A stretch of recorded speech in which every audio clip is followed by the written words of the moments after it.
అమ్మ ఈ పిలుపుకి ప్రపంచంలో ఏదీ సాటిరాదు. తన ప్రాణాలను పణంగా పెట్టి బిడ్డలకు జన్మనిస్తుంది అమ్మ.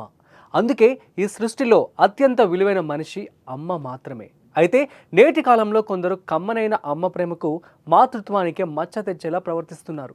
తాజాగా ఇక్కడ కూడా అదే జరిగింది. ప్రియుడి కోసం సొంత కూతుర్ని తల్లి చంపేసిన దారుణ ఘటన రాజస్థాన్లోని అజ్మీర్లో చోటు చేసుకుంది. రాజస్థాన్లోని అజ్మీర్లో నివాసం ఉండే అంజలికి ఓ 3 ఏళ్ల పాప ఉంది. అయితే కొన్నాళ్ల నుంచి భర్తతో విభేదాల కారణంగా అతనికి దూరంగా ఉంటూ మరో వ్యక్తితో సహజీవనం చేస్తోంది. అయితే కొన్ని రోజుల నుంచి ప్రియుడితో అంజలికి పాప విషయంలో గొడవలు జరుగుతూ ఉన్నాయి.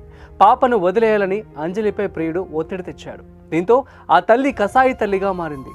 కూతురికి మాయ మాటలు చెప్పి స్థానికంగా ఉన్న అన్నాసాగర్ సరస్సు వద్దకు తీసుకెళ్లింది. అక్కడ చాలాసేపు కూతురితో మాటలు చెబుతూ బుజ్జగించింది. అనంతరం పాప నిద్రలోకి జారుకున్న తర్వాత ఆ సరస్సులో విసిరేసింది ఆ కసాయి తల్లి.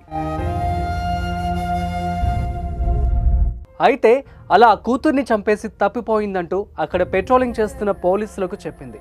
అయితే వారు స్థానికంగా సీసీ ఫుటేజ్ను చెక్ చేయడంతో అసలు బండారం బయటపడింది. ఆ సరస్సు నుంచి పాప మృతదేహాన్ని పోలీసులు వెలికితీశారు. ఇద్దరి మధ్య అక్రమ సంబంధానికి కుమార్తె అడ్డుగా ఉందని అఖిలేష్ చెప్పడంతో రాత్రి వేళ పాపను తీసుకుని సరస్సు వద్దకు చేరుకుంది.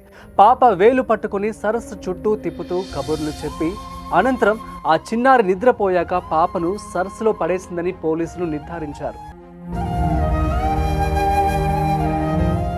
ఏవమ్మా అంజలి, నీ మూర్ఖత్వంతో భర్తను దూరం చేసుకున్నావు. ఇప్పుడు కూతుర్ని కూడా నీ చేత్తోనే సరస్సులో విసిరేసి చంపేశావు. ప్రేమ పేరుతో పాపకు తీయని మాటలు చెప్పావు కదా. పాపం ఆ చిన్నారి ఎన్నిసార్లు నువ్వు చెప్పే మాటలకు అమ్మా అమ్మా అని ముద్దుగా సమాధానం చెప్పి ఉంటుంది.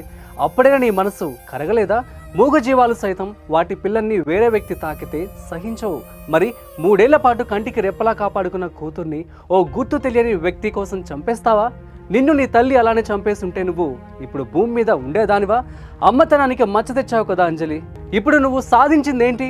సమాజంలో కసాయి తల్లిగా ముద్ర వేసుకున్నావు. దోషిగా జైల్లో చిప్పకూడు తింటున్నావు. అంజలి చేసిన పనిపై మీ అభిప్రాయాన్ని కామెంట్స్ రూపంలో తెలియజేయండి.